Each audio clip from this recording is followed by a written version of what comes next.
Welcome to Movie Oubliette, the film review podcast for movies that most people have mercifully forgotten. I'm Dan. And I'm Conrad, and in each episode, we drag a forsaken film out of the oubliette, Discuss it and judge it to decide whether it should be set free or whether it should be thrown back and consigned to oblivion forever.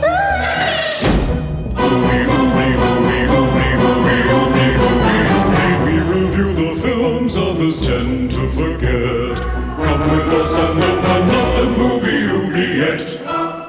Hello and welcome to episode 103 of Movie Oubliette, the cross-hemispherical, intergenerational podcast for forgotten fantastical film lovers, with me, Conrad, possibly adopting an adorable puppy in Cambridge, UK. And me, Dan, giving vegan a try in Melbourne, Australia. Ooh. We're electrified by sci-fi, horror and fantasy films because we love body-hopping serial killers, interactive TV adventures, and mystical moist women with magical jewelry. Oh, hello, Dan. You had to say it. I know I said it last episode, but moist. Yes. Makes another moist. appearance. It's the worst word in the English language, isn't it? Yes. I'm good, Conrad. How are you? I'm very well, yes. I'm making the fatal mistake of going to, quote-unquote, look at puppies. That doesn't work, does it? Yeah, it's you can't deny a puppy. It's very difficult. It is very difficult. So, and look at you trying out veganism. Is it just for a week for a bit of fun, or well, it's more of a decision made by my wife. So I'm kind of been strung along. But I mean, I'm enjoying it so far. I don't know how strict we're going to go with the whole veganism thing. We still eat honey, and also it's not really a rule for me. So I will occasionally eat meat. But generally at home, if we're cooking together, it just, making one meal is a lot easier than two separate dietary meals. So yeah, giving it a go, experimenting with seitan. Yeah, it's fun. Ooh, wow. It'd be really funny if Duncan manages to convert both of us. Yeah, he'll be so proud next time he comes on. Yeah, I mean, I don't think it's a strict thing for me. It's more of it's just as convenient with my wife. But giving it a go. Marvelous. Well, good luck. Yeah, thanks. So, Conrad, anything in the mailbag today? We do. We have a new review on Facebook. The best produced and most entertaining film review podcast I've heard. Ooh. Original music, balanced criticism, and hosts from different countries and generations make this a must-listen show. And that's by one Melinda. Oh, wow. Someone we know. Yeah. Thanks, Melinda. But completely neutral. Thanks, Melinda. Wasn't prompted or anything. No, money did not change hands. When we were asking people to name their favourite pre-moon landing science fiction movie, John Michael Rouse was first up with 2001: A Space Odyssey. Mm-hmm. I mean, it's worth reminding everybody that was before the moon landing, and it's a stunning visual achievement and a technical masterpiece for its time, says Mr. Rouse, and very right he is. James Aronson says, This Island Earth, mainly for the last 20 minutes or so. Oh, I've never heard of that movie. I believe it's one of the films that Ethan Hawke is watching in Explorers. Oh, right, okay. On his TV, so right. There you go. On Lady in the Water, Wicked Person said, I was thinking to myself, I've seen this one. But nope, that was The Shape of Water. Oh, right. Yeah, that's a very, very different movie, isn't it? I mean, it's a very different movie. It's an entity coming from the water, so it's kind of similar. It is. Yeah, at least Paul Giamatti does not have sex with Bryce Dallas Howard in a bath. Oh, that would have made the movie so much worse. It would have been over, let's face it. Yeah. When we asked people to name their favourite Shyamalan guilty pleasures, so to speak, their favourite films from the slump in the middle, 2 Cents Toys said, I only saw it once. I will, however, ardently defend The Village. I still yet to see that movie. I will endeavor to watch it this year. Yeah, I would second that. I really, really like The Village. I don't think that's part of the slump. I think it's good. Okay. Beach Boy Nick said, I've got a fondness for The Happening, although I'm not really sure why. Awful acting, ridiculous plot, terrible ending, but somehow strangely watchable. Wow. Okay. Wow. I will strongly disagree. That movie is awful. You see, I love watching it, but with this concept that the two lead characters have learning difficulties. Right. Yeah. And then it makes sense. Yeah. That's Probably true. not politically correct at all, Yeah. is it? Oh dear. But they certainly act like it. Definitely do. They do. And Louis Saavedra, talking about Lady in the Water, said, it's not that bad, I think. I enjoyed some parts of it. The Happening is way badder. So there's someone who agrees Oh, with you. yes. It really is. It really is. Yeah. I don't think Lady in the Water is a bad movie. And production-wise, it's great. It's a very, very, very competent movie. We talked about it. Story's not that great. It's not, no. And ruling on that very succinctly, as always, is Serge of Cold Crash Pictures. Oh, hello. Hello, Serge. Hello, Serge. And he says, okay, I was all set to tear it to pieces, but the latest episode of Movie Oubliette got me to admit the score, acting and production design are all excellent. So it's mostly just a lesson in how not to script metafiction or Yes. stunt cast yourself in the most self-indulgent role. Yep. Completely agree. Yes, indeed. But yes, thanks for messaging and replying and commenting and emailing. We've loved hearing from you as always. Yes, we love all your messages. So, of course, Conrad, what are we doing today? Well, I think our guest should tell us that. Our guest today is the co-founder of Retro Blasting, the best video channel deconstructing 80s pop culture from vintage toys, classic TV, film and cartoons, and co-host of the Dreamland podcast, which was very, very good. Very, very good. And it's about to get much, much worse, but never mind. Every Gen X's favourite place to hang out. Yes, it's Melinda Mock. Hello, Melinda. Hello, guys. Hi. Hey. It's wonderful to be here. It's great Yes. to see you. How are you doing? I'm doing very well, thanks. Preparing for Iconicon, which is coming up at the end of June, beginning of July, as many of your audience probably already know. And it's been quite hectic, but exciting. It is exciting. We've got some great things lined up. Absolutely. Yes, we do. Yeah, can't wait. And it's not that far. I looked at the calendar and suddenly realized June is upon us. It's really terrifying, isn't it? Yeah. It's really terrifying. But I think that we've got some great celebrity guests, which I'm excited about, or just all kinds of different things this year. So going to be fun, It's going to be great fun. Looking forward to it. for sure. So, would you like to be one of the very, very few guests who ventures into the oubliette to fetch a movie? Oh, wow. Well, I'm so honored that I get to see this oubliette. I can't wait. Go for it. All right. Well, let me just limp on over to the oubliette and see what we have in there today. Wow, it smells like the electric chair in here. I wasn't expecting that. That's odd. Oh, there's a really old-looking TV on. Wait. Whoa! I'm being pulled through a bunch of grainy war footage. Is this World War Wow. II? Oh, now I think I'm in an episode of Roseanne. Oh, That's wow. even worse. Wait. I see a remote control sitting on top of a VHS tape. Let me see if, Okay, yeah, that works. Whew, that was quite a ride, you guys. It's kind of like riding lightning. Wow. I got our movie. And on vintage VHS, that's great. Of course. I mean, that's the best visuals, for this particular movie. I think that's what you want.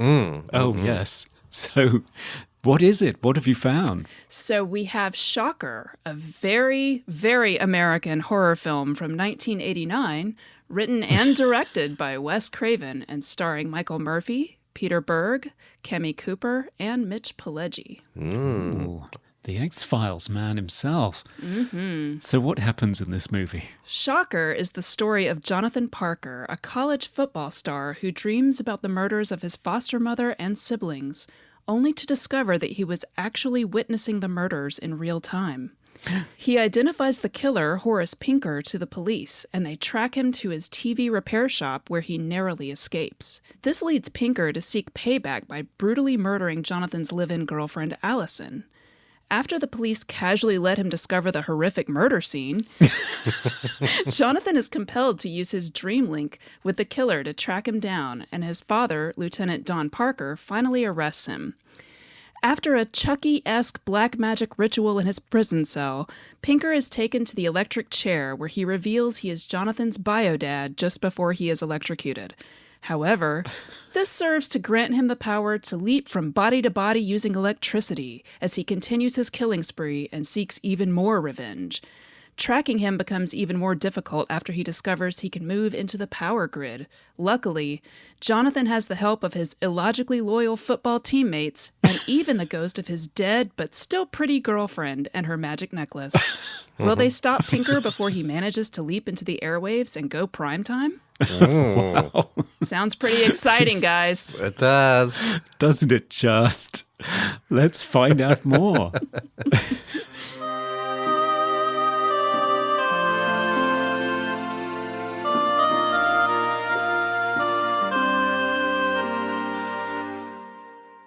Okay, we are back to talk about Wes Craven's 1989 Shocker. So the cover I got, which is really strange, doesn't seem to represent the movie at all, the DVD cover. Oh, dear. It's got an image of what looks like a girl that doesn't seem to be in the movie at all. So I don't know. I have never seen that. Very strange. Anyway, Melinda, you have graciously presented a Shocker to us. What is your history with this movie? Why did you choose it? Well, first of all, I'd like to apologize for choosing this movie.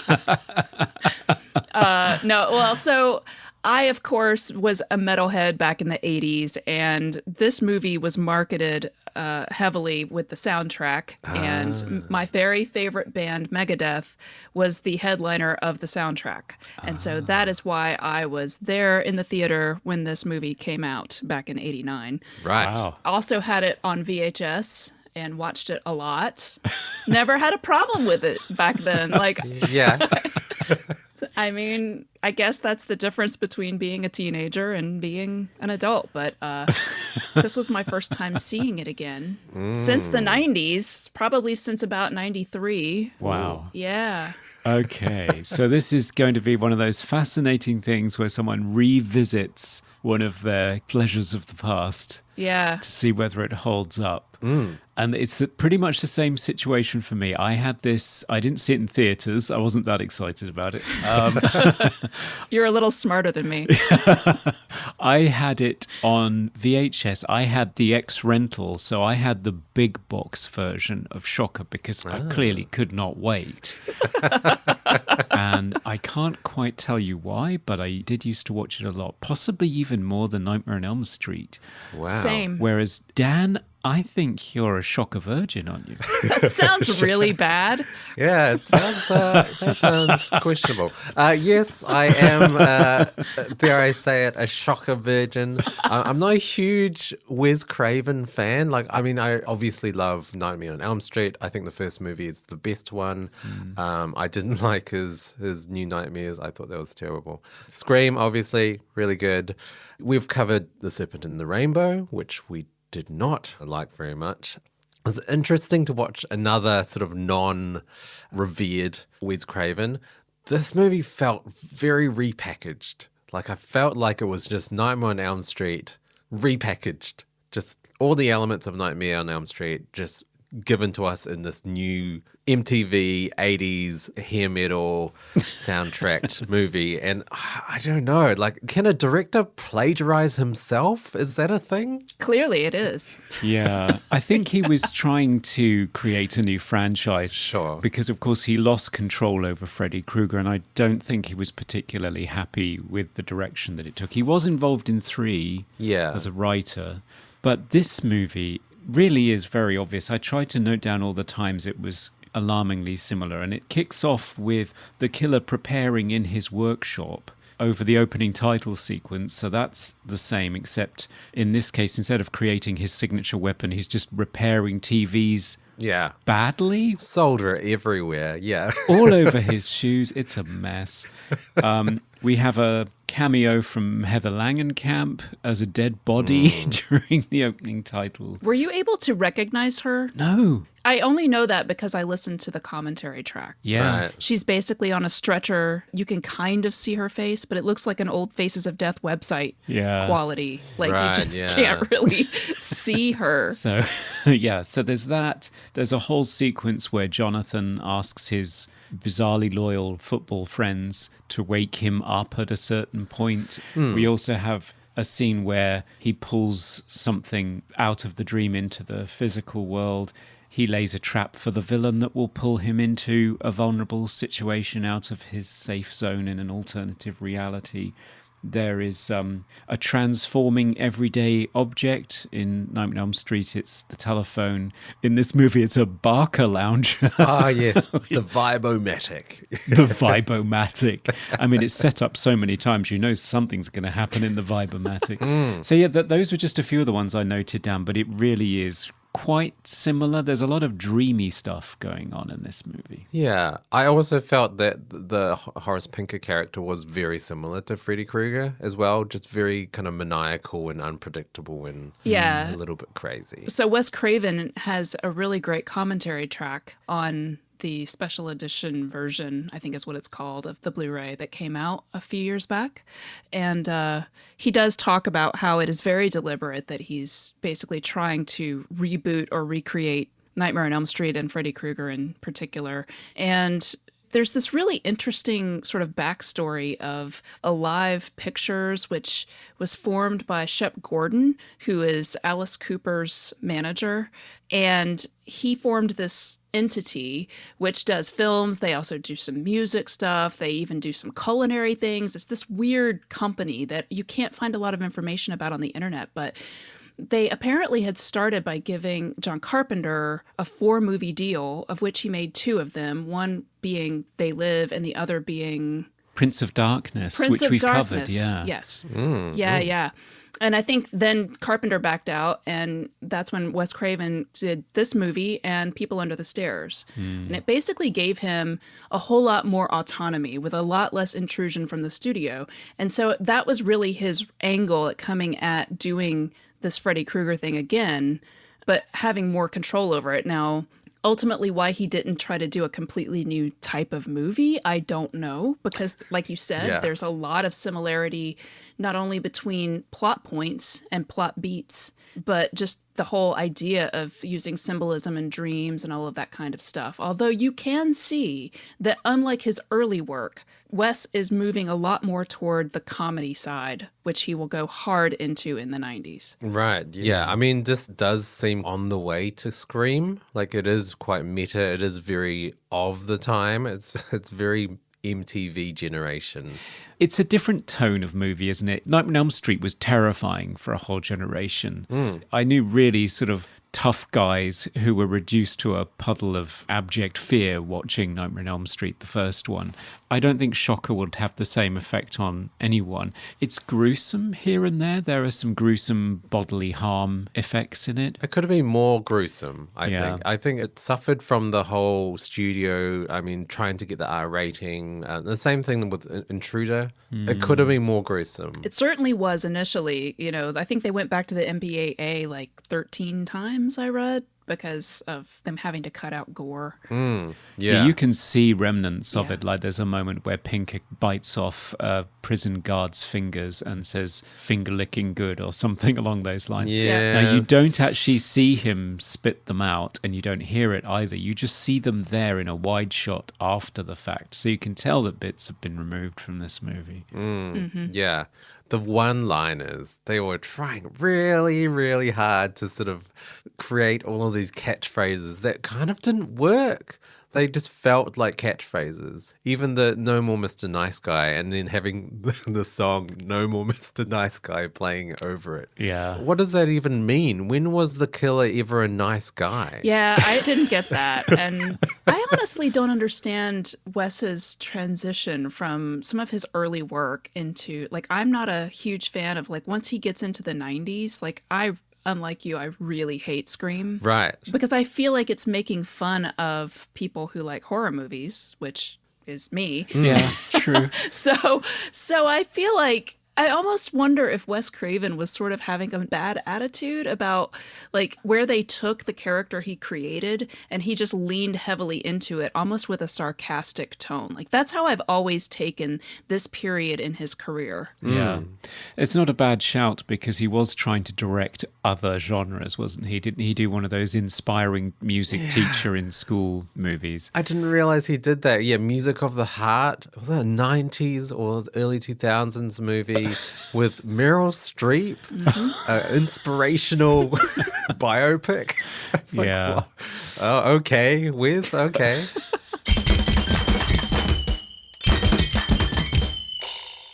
See, I couldn't figure out for a long time watching this movie, I couldn't figure out what tone he was going for. Oh, because polar opposite tones. I know the first act where Horace is a serial killer, very much of the physical world, I actually found that quite terrifying. And Me too. Yeah. And Peter Berg having predictive dreams and finding his adoptive family massacred. And I thought, oh, this is actually really good.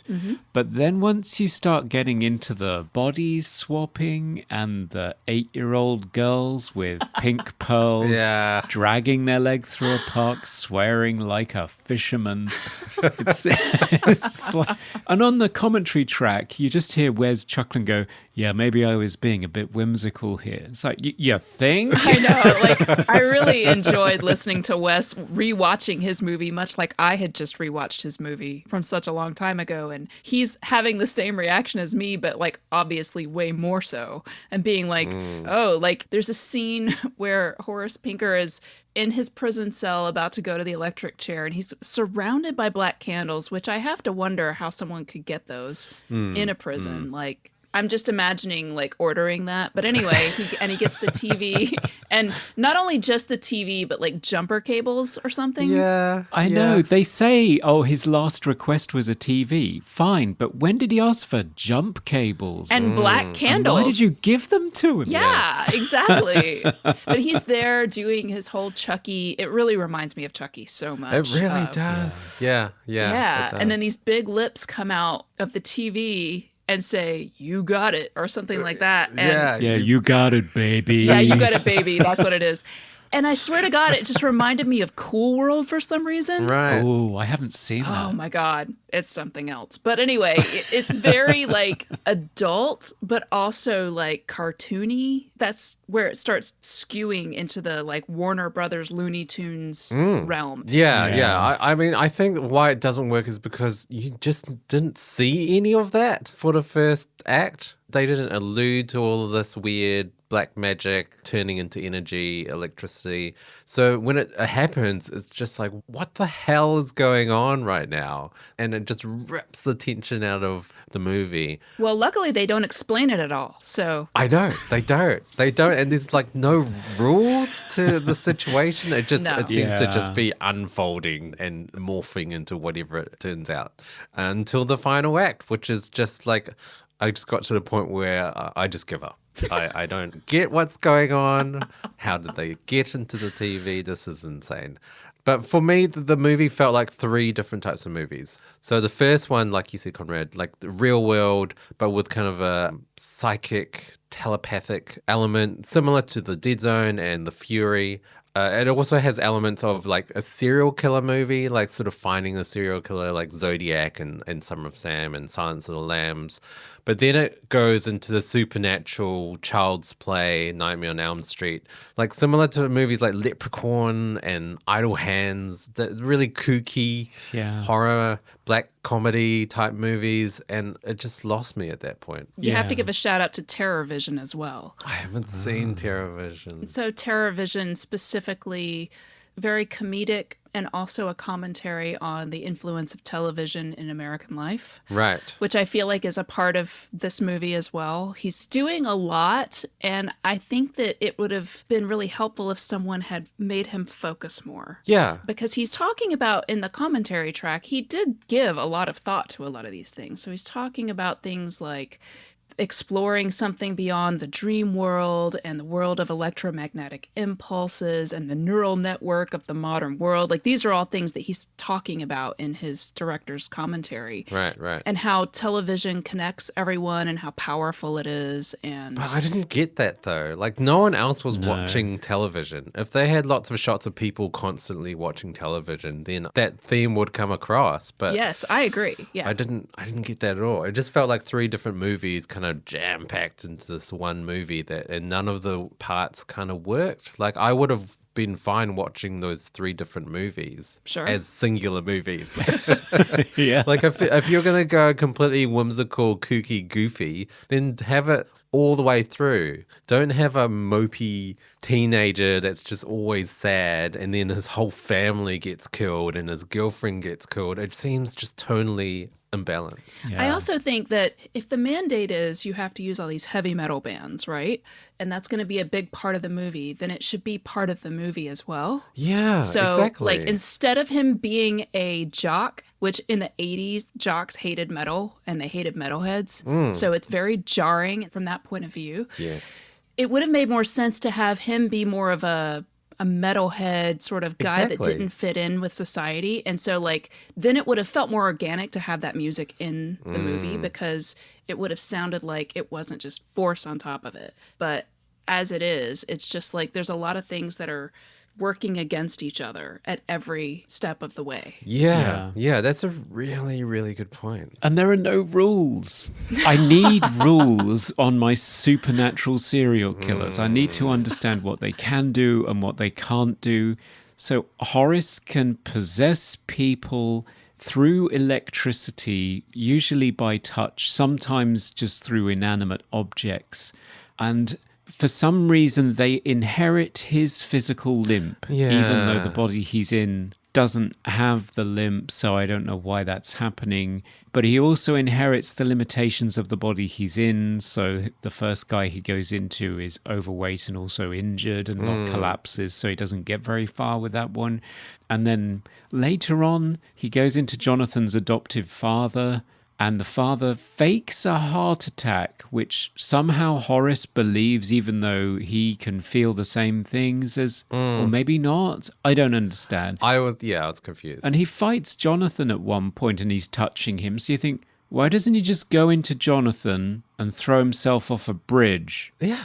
I thought that's what was going to happen. That'd do it. I assume it's because he wants to torture him. He wants to drag it out. Yeah. But yeah, you're right. It doesn't, none of these things are well defined at all. No. Yeah. And even in the final scene where he tricks him to go into the television onto a channel that is filmed in his bedroom or in his house and he traps him, I didn't really understand how that even worked. How did he trap him?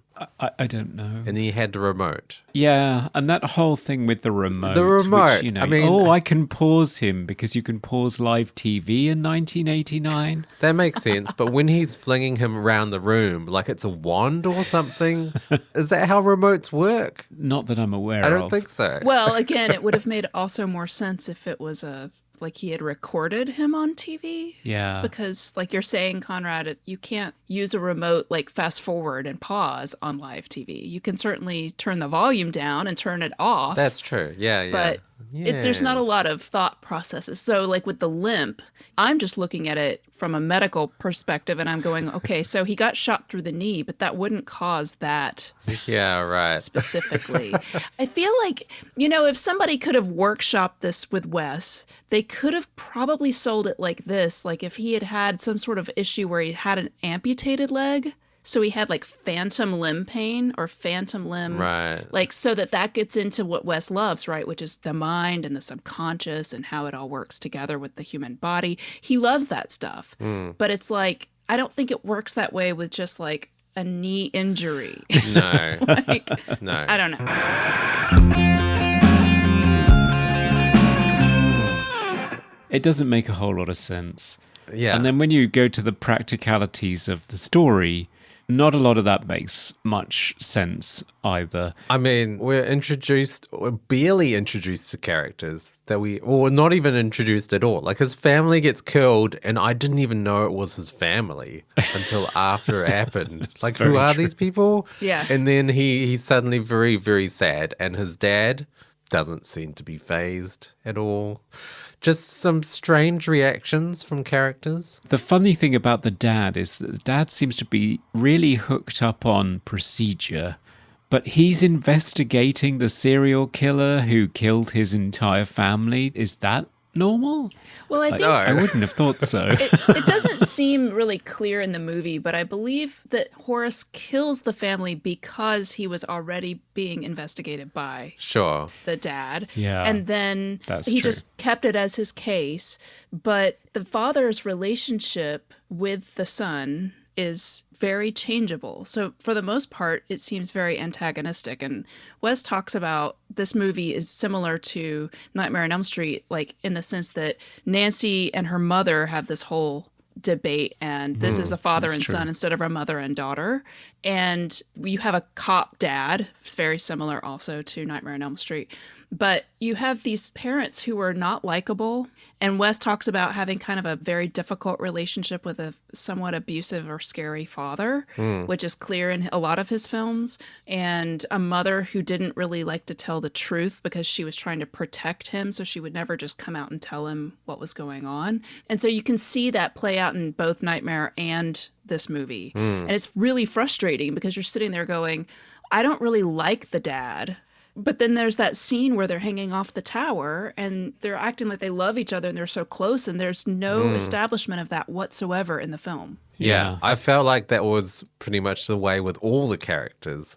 He had some sort of rapport with his teammates and his coach, but you didn't really see it. The only character I think that worked in terms of like, you know, feeling anything for was Allison, like his girlfriend. She just seemed to be very attached and very supportive, and you did see the love and chemistry between them. And so when she was killed off, I was really shocked. Yeah, I mean, she doesn't get a whole lot other than being his girlfriend as a character. I know, that's true. Yeah. But I mean, she dies pretty early. So like once you're a ghost, like I don't know how you have much going on in your life, but you know, he's a football star and he's got, you know, all of this stuff around him, and she doesn't seem to have a whole lot of an identity other than just being this really supportive, virginal looking, although clearly not a virgin because I guess she lives with him. And yeah, but they've never slept together. She says this right at the beginning. She does, yeah. But they literally sleep together. I mean, yeah, but fully clothed. She's taking a bath right there. I know. And the scene is introduced with him grunting, and then when it pans across, she's naked in the bath and he's working out, probably working off a lot of sexual frustration. Right? 'Cause she's like, she won't sleep with him, but she'll be naked in the bath with the door open. yeah. There's a tease and then there's a tease. Is that waterbed moving around? Yeah, they're college students. He has his own home, but they're not sleeping together, apparently. Yeah, right. I don't buy it, movie. I don't buy it. It's pretty amazing, but she does wear all white, and she's very breathy when she's a ghost. Ugh. I don't know. I mean, it's very cliche, but I did think that worked. I mean, it didn't make any sense story-wise with ghosts, and then all the other dead people come back as zombie ghosts at the end, and Yes. the necklace didn't make any sense. Like, why did that have power? Was it the love? It's the love. That had power? It's the love has the power. You know. It's like in the song, "We will have the power." Yes. Anyway. I thought she was a Care Bear because at one point she sort of fires love out of her chest and repels yes. Pinker. Yeah, I like had to put my head down during that scene. I was like, oh God. Wow. Yeah. Oh God. Yeah.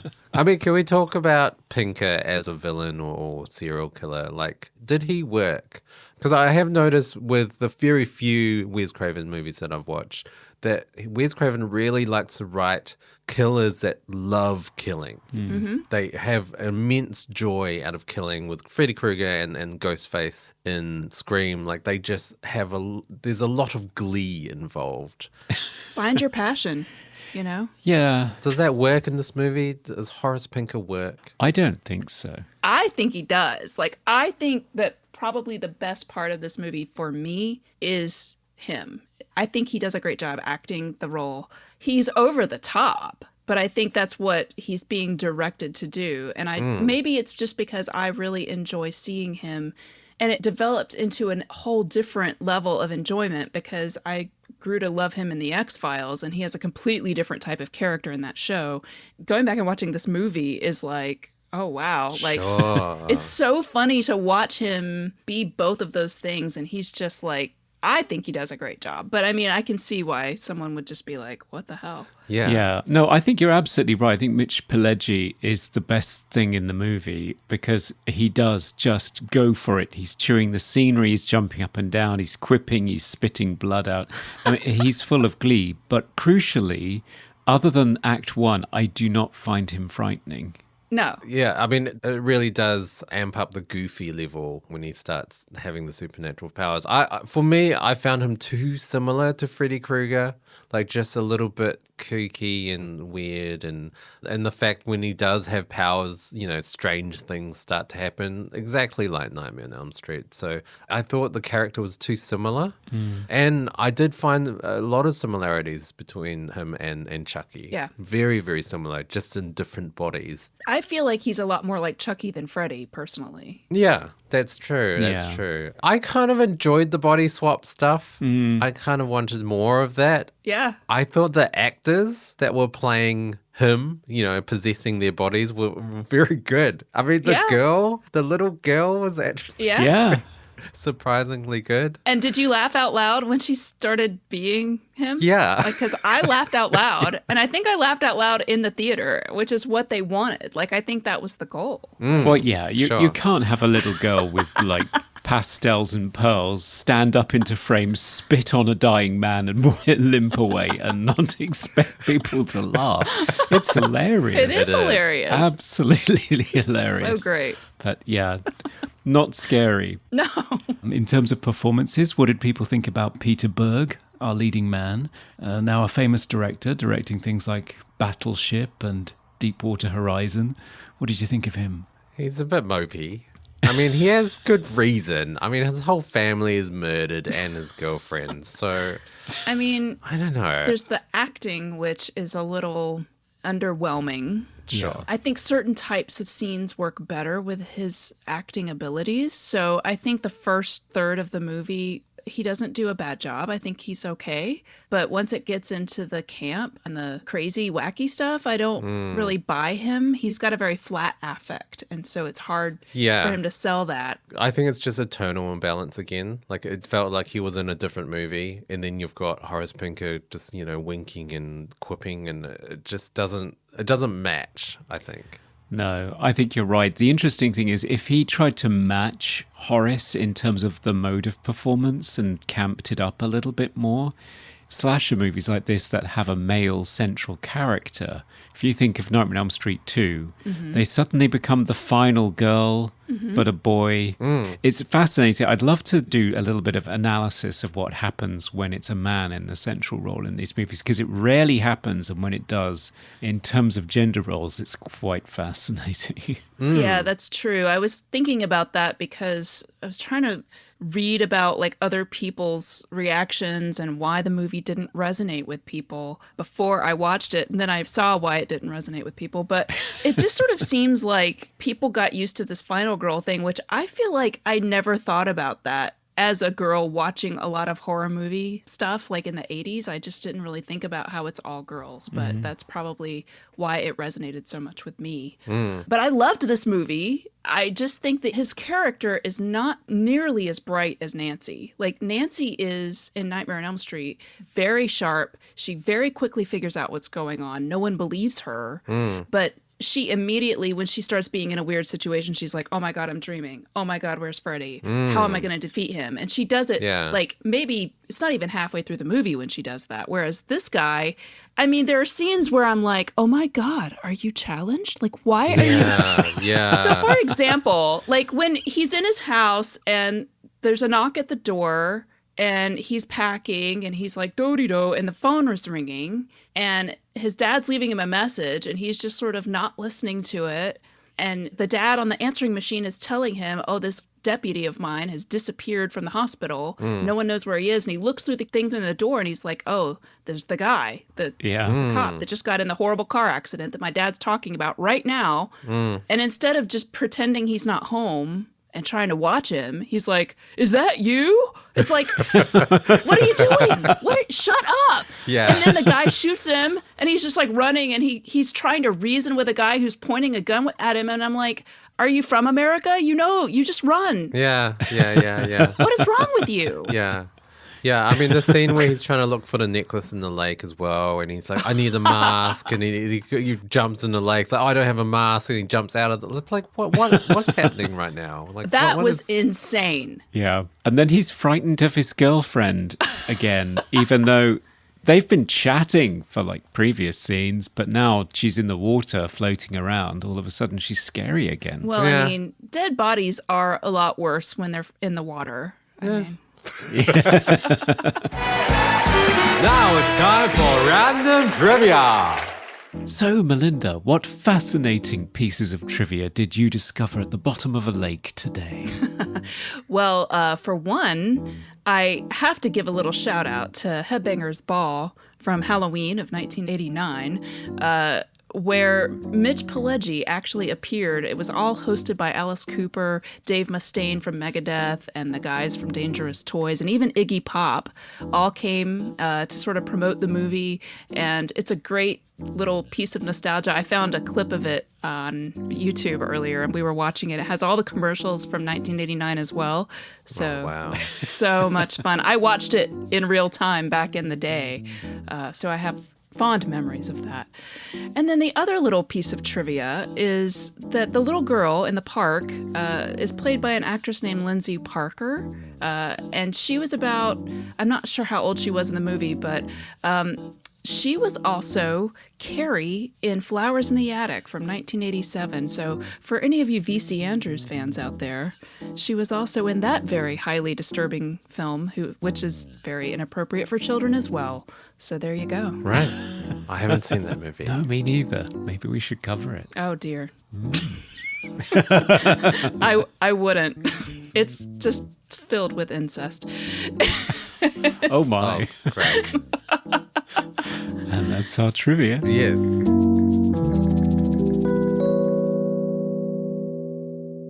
I did want to ask you, Melinda, because Oh, God. so my wife has this sort of the wife test, like if movies pass the wife test. Ooh. And often it's movies where it's a lot of men and no woman.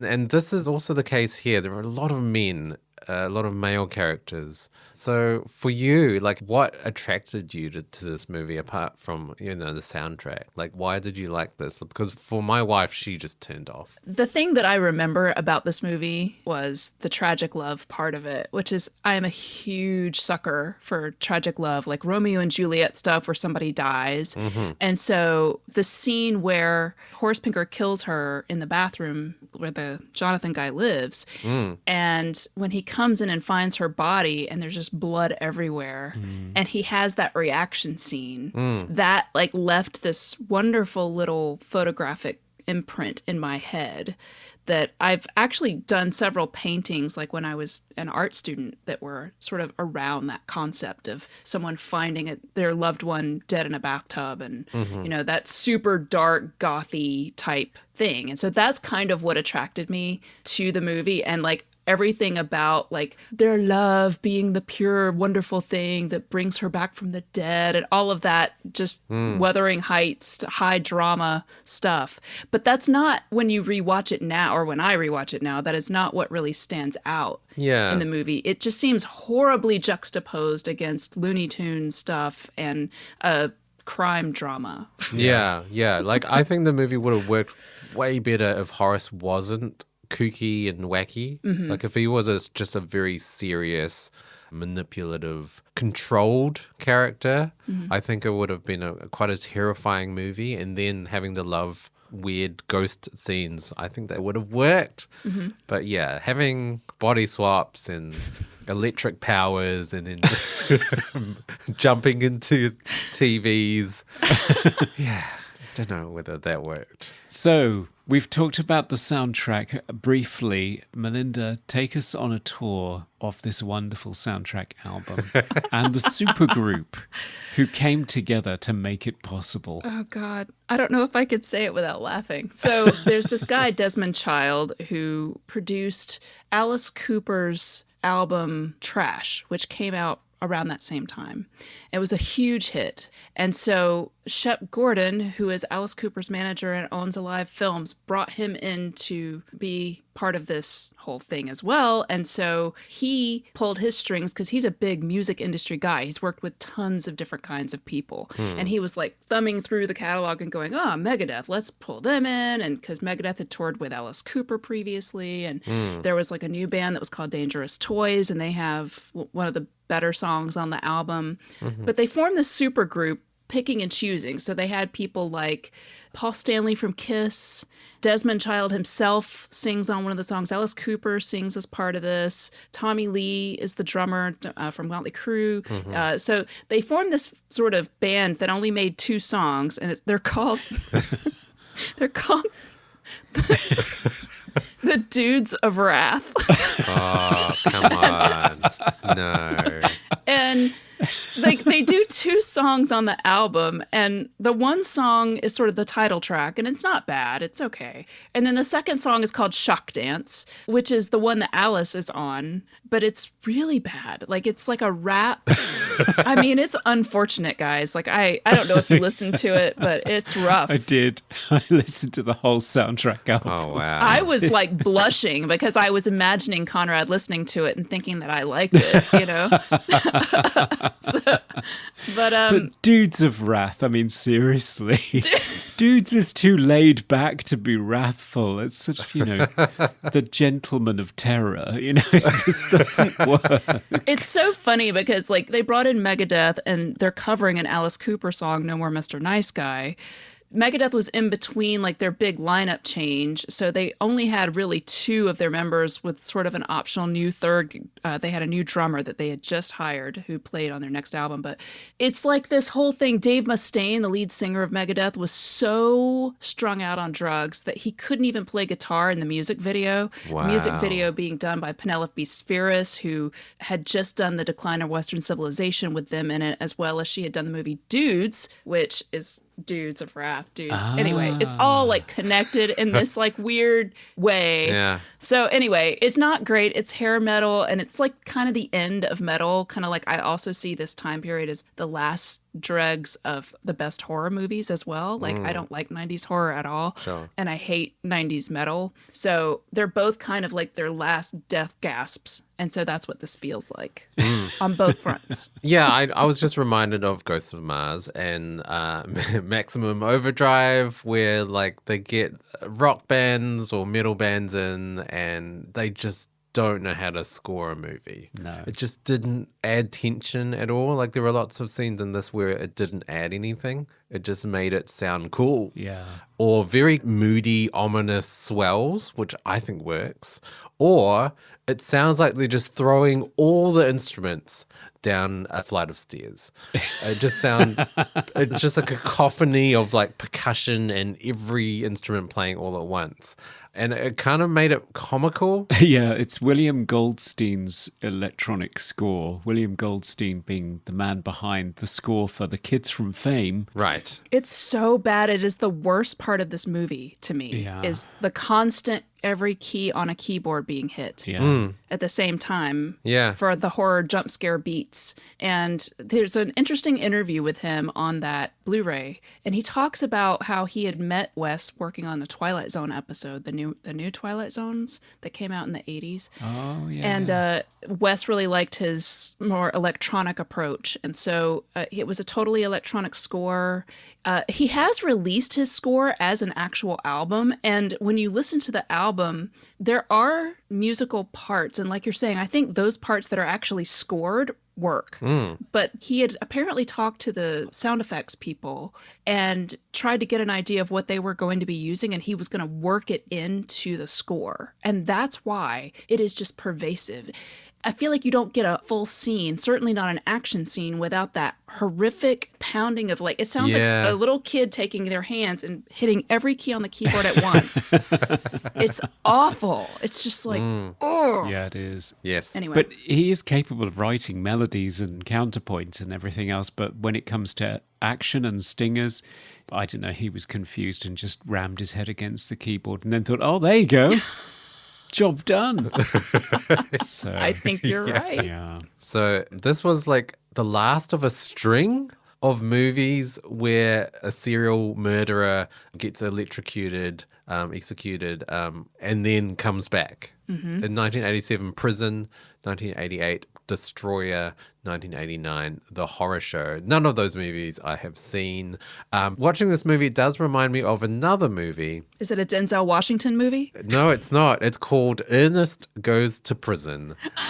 Those Ernest movies. And he does get electrocuted and he comes back and suddenly he has lightning powers. It's ridiculous. Dan. Oh, man. But that movie came out in 1990, so like a year after this movie. So Maybe it's the unofficial sequel. maybe. Well, they wanted this to be a franchise, There you go. know, so. Pee-wee Pinker.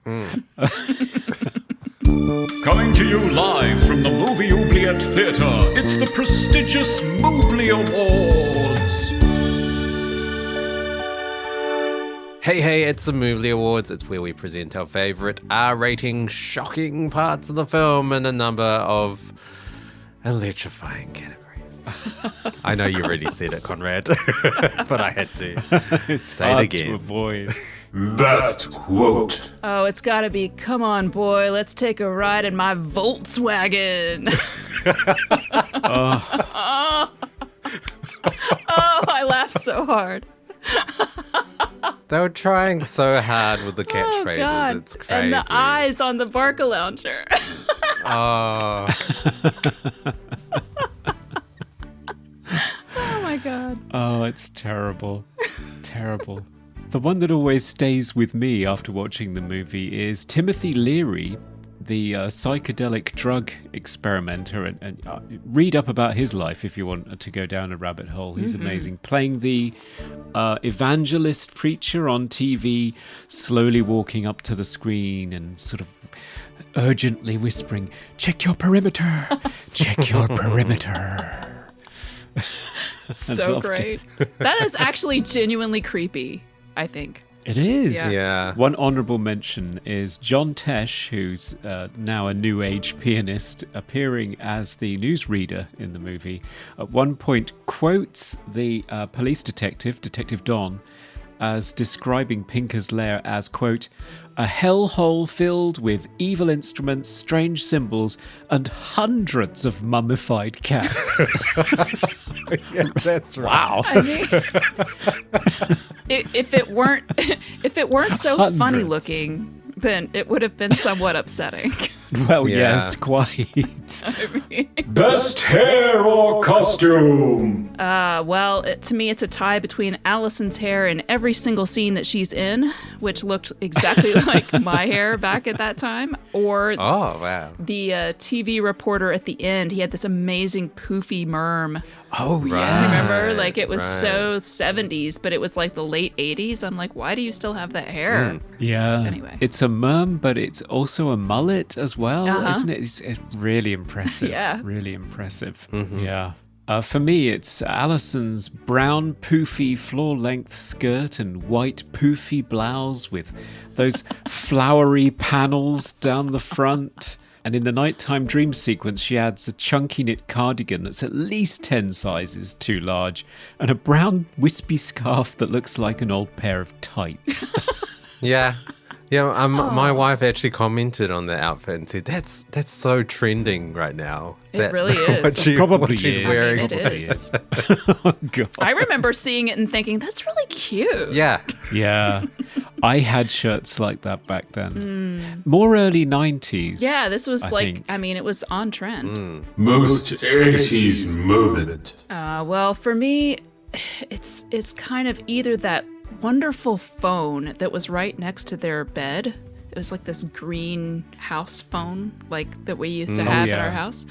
Or it's basically every single TV and remote control in that whole movie, particularly the one that's in their bedroom. Although there is a lovely one in that living room that you just mentioned a moment ago that was a projection TV, which I don't know if you guys remember those, but it actually has like a projector in the front and it projects out on. So that's what that whole thing was. It looks like a little sled that sticks out in front of the TV screen, and there's a projector like aimed up at the TV screen. So very, very 80s. Yeah. Yeah, some of those remote controls were chunky as well. Oh yeah. I know.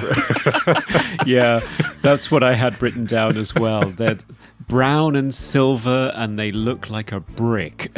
Like an actual physical brick-sized remote control. Yeah, probably weighed that much too. Favorite scene? My favorite scene is when Allison comes to him as a ghost the first time in the bathroom, and the lighting is absolutely stunning, and she's covered in the blood, and it just looks so God, I don't know, but the cinematography on that scene is just perfect. I mean, I love it. I love the colors. It's the one with the whole forest in the background. Yes. Behind her, yes. It's so surreal. It's so gorgeous. And the color of the blood, I mean, it doesn't look really like blood. It really does have that red temper paint, but there's something about the saturation levels that they achieved. And the cinematographer actually has a really good interview where he's talking about how all of the effects are still, of course, very practical in this movie. It's the very end of the practical effects era, I think, for, we start going into digital in the 90s, obviously, but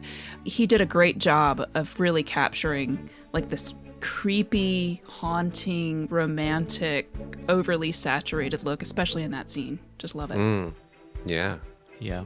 How about for you, Conrad? For me, it's got to be the park scene with all the gosh. body jumping and the little girl, and it just seems to go on forever. It's in broad daylight. He's hopping from one body to the next. It's getting more and more ridiculous and funny. Jonathan's been shot about 18 times. It's just... It's insane, it's imaginative, it's weird, it's funny. I thought it was an absolute hoot. I thought it was great, that scene. Right, yeah. It really was kooky to the sort of maximum level. Yeah. Most cliche moment. I would say it's either the killing in the shower thing or murder in the bathroom or falling into a waterbed, which is another thing that was in, Wes was really utilizing a lot of water symbolism in this movie. Water trying to symbolize, I guess, there's a hidden depth beneath the surface of your consciousness and reality. There's this greater depth. So he's, I did not get that. he's doing, that's why there's a waterbed is the first thing I noticed in the room. I was like, water. And then she gets killed in the bathroom, and then she's in a lake, and then there's rain in a scene, which was apparently real rain. And there's all this water symbolism in the movie. Didn't look like real rain. But he falls into the bed, and if you remember in Nightmare on Elm Street, Johnny Depp's character ends up in his waterbed as well. So the scene with the blood spouting out of the bed. Like a geezer. It's on TV. There's just footage of rain or something. Yeah. As well. Yep. He's watching the 24-hour ASMR Rain channel. I would watch that. I thought it was like, what are you watching? But then it ends up being like a dream sequence. So I was like, okay, that makes sense. Like weird stuff It's happens, PBS. PBS on a low funding month. For me, the biggest cliche in this movie was the magical accessory, the necklace of power. Oh, yes. Most obviously, it's usually a crucifix versus vampires, but it also features in The Evil Dead, where it's possibly the ugliest necklace that's ever been conceived. Dragon Slayer in 81, which we've covered. And of course, the never-ending story and things like The Little Mermaid. So it's more of a fantasy trope than a horror trope, but it has bled over into horror as well. Yeah. It's good. Best special effect. My favorite special effect has got to be the biting the lip off when the guy goes to give Horace CPR in the prison, and it's just this long rubbery thing, and it looks kind of fake, but it's also pretty horrific. And it was made even better because I was having dinner and Michael came upstairs and I was like, oh, there's no gory scenes coming up. And we're sitting there eating dinner and he's like, he just looks over at me like, really, Melinda? Really? You weren't having ox tongue for Oh, dinner. dear, no. Thank goodness. No. My favourite effect is Alison sliding through the foggy lake. Oh, yeah. I think that worked. Spooky with her arms outstretched. It does. It works really It's well. great. She's basically just sitting in a chair that's on a dolly rig and being pulled along. Really? And apparently it took... Yeah, it's just a physical effect. She's just being pulled along in a chair. But apparently... it took multiple takes because they couldn't get it very smooth. It took a lot of practice to get it smooth, and sometimes it wobbled about all over the place and she fell off. Oh, wow. Wow. So is she in? She's not in a real lake, is she? It's just like a tank of I water. think that scene was not in a lake. They had a set, but there were scenes like where Peter Berg is actually in a lake that was very, very cold. And he got Right. almost hypothermia from it. But Oh, wow. you can tell like Yeah. scenes where he's diving down and you can tell that the water is like only as tall as he is. So he's trying to make it look like he's diving, but it's not very convincing. Ah, okay. No, I do like it when his little feet keep Yep. popping up. Yeah. Favorite sound effect. Well, I don't know if it's a sound effect really, but it's the screeching strings that they constantly used at every jump scare and it sounded like every 2 minutes in the movie it was like this. It's like, Yeah. stop it. It's like started to scream at the TV like during the movie. Stop it with that sound. It's not really my favorite, but it's certainly memorable. Sure. Sound effect for me. So after the big investigation of Horace Pinker's headquarters, and everyone's killed, I did quite like it how the scene is punctuated by a train coming past. Like they must have timed it perfectly with the trains. But yeah, it just really worked to sort of punctuate the end of that scene. Yeah, it's a complete accident. Yeah, Is it? It was. No way. It was. Yep. Yeah, Wow. it was a complete accident. And Wes Craven was jumping up and down saying, "That's great, print that take." And Yeah. the DP said to him, Jacques Aitken turned to him and said, "You'll never see it. It's too dark. You won't be able to see it." But I can actually. I can. Remastered on the Blu-ray, you can clearly see it. Yeah. Yeah, you can. Most funniest moment. This is really hard to come up with the funniest. I think, to me, the one that is like it's the first really funny thing that happens in the movie. At Pinker's shop when he kills all the cops, and there's just this one laying on top of his cop car with his eyes and his mouth completely wide open, and his mouth like in the O face, and his hand is like gripping, like, and it's like, that is not what a dead body looks like. Oh my God. Yeah, all the dead bodies, ridiculous. mean- Actually, one actor we haven't mentioned that's in this movie is Ted Raimi is in this That's movie. true. Oh, yes. Yep. And he does get killed, Yeah. and again, his face is ridiculous. It is. I think this is the first Ted Raimi film that I've seen that isn't Sam Raimi related. Yes, I've only seen him in Sam Raimi films. that's very true. Yeah, that's Yeah, I think even the that's true. Spider-Man Yeah. movies. Yeah, yeah. What another thing I like about that scene with the dead body on the car is when the father's sort of like saying to his son, "Stay out of this. This is my business, police business." He's just tried to call in for help on the radio, and he's still holding the mouthpiece, and the wire is The cut, so wire's it's just sort of flapping around. It's so comical. And at that point, I'm thinking to myself, Wes, this is a comedy, isn't it? This isn't serious at all, is it? Yeah, it's like a little bookmark. It's sort of like, okay, from that moment on, everything is just complete cheddar. It's just... It is. And I think that's our Mooblies. Yes. Hi, this is Lotta Losten, and you're listening to Movie Oubliette. Okay, final verdicts. Should Wes Craven's Shocker be freed from its digital tomb to be broadcast all over the world and be loved, or should it be flung around the room a bit and then plummet down into the oubliette to be lost forever? Melinda, you have gifted us this movie, Shocker. So sorry. A childhood favorite.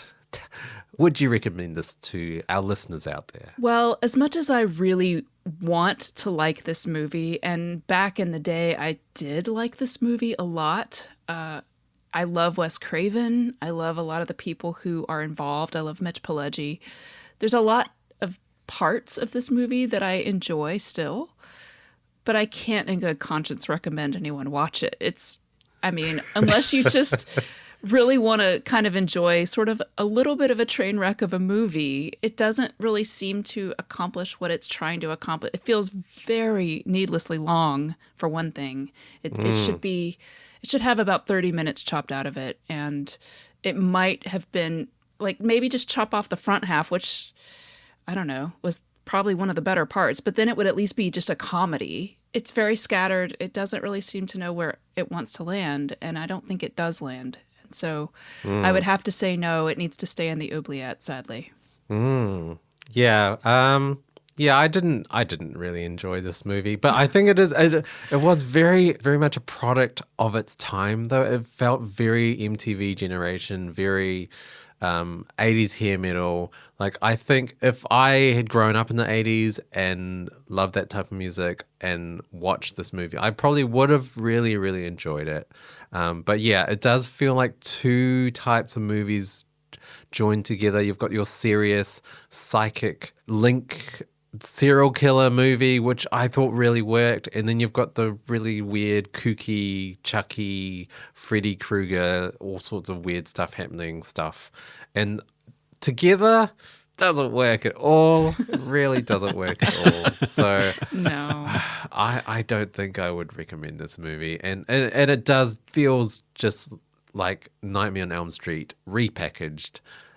Slightly different characters, but pretty much the same movie. Mm-hmm. Yeah. Conrad. I would agree with both of you. You're quite right. I mean, there are elements of it that I love and that I enjoy, and all of the people involved did a great job. Possibly not the people involved with the soundtrack. That might just be a taste thing. But it just feels like a footnote to Freddy Krueger, to be honest. And it doesn't really pick a lane and stick to it. I mean, if you love Wes Craven and you just want a bit of freewheeling fun and have a few beers and watch a movie, then yeah, maybe. It felt like a late night drive-in movie. Yes. Like the sort of. I guess in that sense, really I might recommend it because it is funny. I don't know if it's always just as funny, like in the ways that it's trying to be. It's sort of funny because it's failing as well. Yeah. But not complete. I don't know. It's a really weird movie. You walk away just going, I don't know what I just watched. Exactly. Yeah. So I don't think I could, in all good conscience, put somebody through it willingly. But I think I would throw it back in there. So Yeah. Sorry, Wes. sorry, Wes. Yeah. Let me just attach these crocodile clips. No more Mr. Nice Guy. Take that. Back down there. Yeah. Oh, dear. I mean, I will give credit to Wes Craven at least trying to do something different, at least, pushing the boundaries of horror. And the soundtrack gave us the best Whitesnake song that's not written by Whitesnake that we've ever heard. Okay. We'll take your word for it. Yeah, definitely take your word for it. I mean, you listen to The Still of the Night and then you listen to The Awakening by Voodoo X, and you tell me that that's not a complete mirror image right there. Right. So. I don't know what any of that means. But Fair enough. So, Melinda, where can people follow you and hear more of your insights into late 80s horror and metal gems like this one? Well, you can find me at Retroblasting. We are now doing live streams on the first Saturday of every month, so I will generally be there. And soon, after Iconicon, you will find me also restarting my Dreamland podcast with a very special new co-host. is this Yes, the big announcement? Yes. So I don't know if we're ready to make that announcement yet, but yeah. So that's where you'll be able to find me. It's sort of on hiatus right now, but I'm thinking probably August, like summertime, we're gonna have it back up and running. So I'm excited about that. Yes. And it's almost like Star Trek The Next Generation in that all of a sudden there's some stupid English guy on the bridge. I love that English guy. Took people a while to warm up to him, though, so let's see how it goes. That's true. What I mean, I don't know. I liked him from the outset. It was just the horrible costuming that I didn't like. But you don't have that problem, you know what I'm saying? Yeah. Yeah, hopefully I'm not picking up my crotch during the entire No body recording. condoms for you, and you'll be just fine. Oh, yes. And if you want to follow us, we are Movie Oubliette on all social platforms, Facebook, Twitter, Instagram, Reddit. And you can email us at movie.oubliette@gmail.com. And if you want to support the show, head on over to Patreon, where for as little as $1 you can vote on films for us to cover in future episodes and get access to extended portions of the show. And for $5 you get access to our exclusive minisodes and exclusive extra long interviews with our special guests. Yes. And merchandise-wise, we are on Redbubble, and you gotta check out these Retro Blasting t-shirts. They are amazing. I've never been characterized on a t-shirt before, so a huge privilege to have that being done. So yeah, Redbubble for all your merchandise needs. That's right. Yes. And nobody's guessed which characters we are yet. Did I say Retro Blasting? I meant to say Iconicon. God damn it. It's on the Retro Blasting store, though. It Yes, is on our store. that's true. So, Yes. yep. I thought that's what you meant. I don't even think I said YouTube when I said where you can find me, because I'm not really technically anywhere right now. I'm hanging in a vortex. Anyway, whatever. People know who I am. Void. We'll include links. Yes. So, of course, Conrad, the question is, what are we doing next episode? Well, our patrons actually voted on which film we would do after you revealed your stash of yes. Oubliette films on Twitter, which generated a lot of interest. So I listed all the sci-fi films from your stash that people were commenting on, because we should do a sci-fi next. And the one that came out tops was the 1995 cyberpunk film Johnny Mnemonic. Oh, I have not seen this movie since I was a teenager. So, Right. looking forward to some Keanu Reeves action. Yes, Keanu Reeves just before The Matrix in a very similar film as I seem to recall. Yeah, I can't really remember it. No. One of them changed the face of action sci-fi movie making for the next decade, and then there was this one. So Yeah. this is in the oubliette. This is what we're going to watch. Yeah, So I it's think fun. I think I'm gonna have to include this as a childhood nostalgia film, because this has a lot of that for me. Like, I do remember watching it a few times as a teenager, but not since. Right. Okay, well, it should be fun to revisit. So we have Keanu Reeves, Dolph Lundgren, Takashi Kitano, and Ice-T. Of course, it's the 90s. It's You got to a have a 90s rapper movie. in there. You've got to have a rapper in there somewhere, so yeah. Cannot wait. Directed by Robert Longo. Yeah, keen to revisit my childhood Can't wait. again. Indeed, yes. Thanks again, Melinda, for joining us on yet another episode. Until next time, listeners. Bye. Goodbye. Bye. We review the films others tend to forget. Come with us and open up the movie oubliette. You got it, baby.